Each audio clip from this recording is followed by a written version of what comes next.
Hello friends. So तुम्ही ready आहात का एक नवीन युनिव्हर्स बघण्यासाठी? कारण आपल्या भेटीला एक नवीन युनिव्हर्स येणार आहे.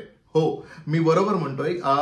मेकर्स ऑफ शैतान, ज्यांनी शैतान ही फिल्म आली होती, त्यांच्याकडनं एक नवीन फिल्मची अनाउन्समेंट झाली, जिचा ट्रेलर रिलीज झालाय आणि जिचं नाव आहे मा. ओके. आणि ह्या ट्रेलरमध्ये आपल्याला दिसतंय की शैतान ही जी फिल्म आली होती त्याचा एक युनिव्हर्स आता क्रिएट केलं जात आहे आणि त्या युनिव्हर्समध्ये मला वाटतं अशा जॉनरच्या फिल्म असणार आहेत आणि त्याच्यातलीच नेक्स्ट फिल्म ही मा आहे आणि त्याचा ट्रेलर रिलीज झालाय आणि तुम्हाला कसा वाटलाय त्यासाठीच हा व्हिडिओ करतोय. लगेच सुरू करूया.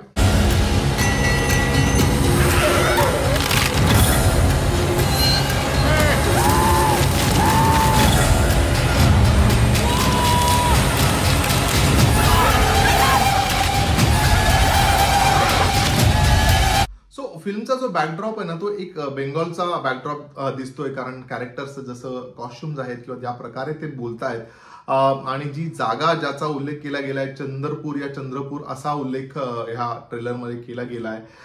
त्यामुळे तो बॅकड्रॉप असणारी स्टोरी आहे आणि तसंही जर का आपल्याला माहिती असेल तर तो बॅकड्रॉप मला वाटतं ह्या अनुषंगाने घेतला गेला असावा, कारण तिथे ह्या ज्या स्पिरिच्युअल गोष्टी आहेत किंवा ज्या ब्लॅक मॅजिकवाल्या गोष्टी आहेत अशा खूप तिथे बिलीफ सिस्टम आहे असं माझ्या ऐकण्यात आहे. मी खरं बोलतोय का बरोबर बोलतोय का मला तुम्ही नक्की कॉमेंट करून सांगा. बट मला वाटतं त्या अनुषंगाने हा बॅकड्रॉप घेतला असावा. आणि मग तिथे गेल्यानंतर काजोल जी ह्या फिल्मची लीड कॅरेक्टर आहे, माच्या जो रोल मध्ये जी आहे, ती तिच्या मुलीला घेऊन जाताना दिसते. पहली बार है ना शोना, आगे होटल दिखेगा ना तो रुक जाएंगे. ओके. तिथे गेल्यानंतर तिला सांगते देखील की मला न सांगता कुठेही जाऊ नकोस. But of course out of curiosity ती एका जागी जाते आणि ती जागा ऑफकोर्स हॉन्टेड आहे आणि त्या जागी एक असं झाड दाखवलंय की ते झाड मुलींना ओढून घेतं. उधर कोई नहीं आता जाता, सब कहते हैं उस पेड़ में दुइत्तो रहते हैं. कौन? दुइत्तो राक्षस.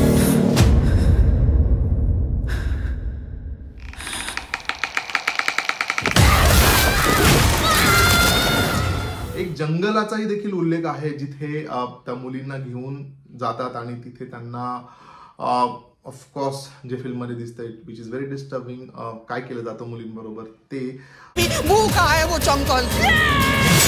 पण हे थोडं इंटरेस्टिंग वाटतंय बघायला आणि त्यात ऑफकोर्स काजलची मुलगीच अडकते आणि मग एक आई म्हणून आईची काय शक्ती आहे आणि आई काय पणाला लावणार आहे आणि कशी तिला बाहेर काढणार आहे त्या सगळ्या गोष्टींमधनं किंवा कसं या सगळ्यांना सामोरं जाणार आहे.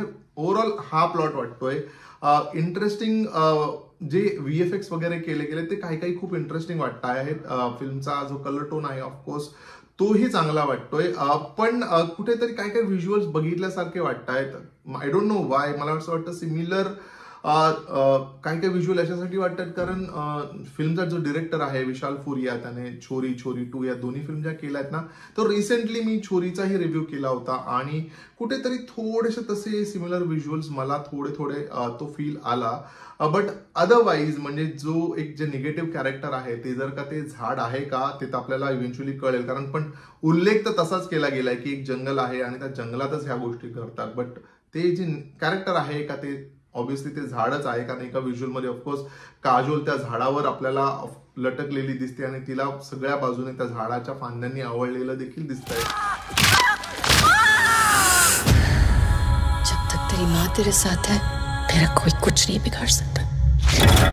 मला माझ्या मते ते झाडच असावं हे निगेटिव्ह कॅरेक्टर. बट काय असणार आहे हे हळूहळू आपल्याला कळेल. इंटरेस्टिंग वाटते फिल्म आणि जर का शैतानचं युनिव्हर्स बनत असेल तर अजून काय बघायला मिळणार आहे ही एक एक्साइटमेंट वेगळीच आहे. त्यामुळे ही माझ्या डोक्यात आता ते सुरू झालं की काय असू शकेल अजून. म्हणजे शैतान जर का मी त्याचं युनिव्हर्स जर क्रिएट करणार असतील तर मग त्याच्यामध्ये काय अजून गोष्टी आपल्याला पाहायला मिळणार आहेत. कुठेतरी मला असंही भासलं किंवा असंही वाटलं ना की थोड्या रूढी परंपरांचा देखील किंवा कल्चरचा देखील मला कुठेतरी एक अँगल वाटतोय आणि इट्स टू अर्ली टू से. मला फक्त ट्रेलर बघितल्यानंतर वाटलेली गोष्ट तुमच्या बरोबर मी शेअर करतोय. पुढे आपण जर अजून एक ट्रेलर आला किंवा फिल्म बघितल्यानंतर ऑफकोर्स क्लिअर होईलच की काय आहे. बट ओव्हरऑल एक चांगला प्रोजेक्ट वाटतोय. ऑफकोर्स प्रोडक्शन, या फिल्मचं प्रोडक्शन देखील देवगन फिल्म्सने केलंय, त्यामुळे प्रोडक्शन व्हॅल्यू चांगली असेल याबद्दलही वाद नाही. अजय देवगन ऑफकोर्स स्वतः प्रोड्यूस करत असताना फिल्मची प्रोडक्शन व्हॅल्यू एक चांगली प्रोडक्शन व्हॅल्यू असेल. स्टोरी वाईज तरी इंटरेस्टिंग वाटतोय थॉट. त्यामुळे बघितल्यानंतर आपल्याला आणखी कळेल की ह्या फिल्म मध्ये आणखी काय दडलंय. गोष्ट मी जी ऑब्झर्व केली ना, बॉलिवूड वाले ना ऍक्च्युली प्रमोशन करायची कुठलीही जागा सोडत नाहीत. तर जर का तुम्ही केअरफुली पाहिलं ना, हा फोटो आधी पहा आणि तुम्हाला कळेल की ह्या फिल्मचा जेवढा क्रू आहे किंवा जेवढे मेंबर्स आहेत, प्रत्येकाने आपल्या नावात त्यांच्या आईचं नाव इन्क्लूड केले गेले. कारण फिल्मचं नाव टायटल आहे, एका आईची कहाणी आहे, एका आईचा ती जर्नी आहे, तिचं बॅटल आहे आणि त्याबद्दलची फिल्म आहे. पण मग ऍक्च्युली चांगली स्ट्रॅटेजी आहे आणि अशा स्ट्रॅटेजीज यायला हव्यात, कारण पटकन नोटीस झाली आणि किती फिल्मला लागून फिल्मच्या कथेशी निगडीत ती स्ट्रॅटेजी आहे. त्यामुळे मला खूप छान वाटली ही स्ट्रॅटेजी. प्रत्येकाने आपल्या आईचं नाव त्या स्वतःच्या नावाबरोबर इन्क्लूड केलं गेलं आहे आणि खूप छान वाटलं हे बघितल्यानंतर. सो जेव्हा फिल्म रिलीज होईल त्यानंतर डेफिनेटली तुमच्यासाठी तिचा रिव्ह्यू मी घेऊन येईलच. तत्पूर्वी तुम्ही जा, हा ट्रेलर पहा, तुमच्या कॉमेंट्स मला सांगा तुम्हाला कसा वाटलाय ट्रेलर. माझ्याकडनं काही मिस झालं असेल तर डेफिनेटली मला कॉमेंट करून सांगा, जे मी बोललो नाहीये माझ्या रिव्ह्यू मध्ये. व्हिडिओ आवडला असेल, रिव्ह्यू आवडला असेल तर लाईक करा, चॅनलला सबस्क्राईब करा.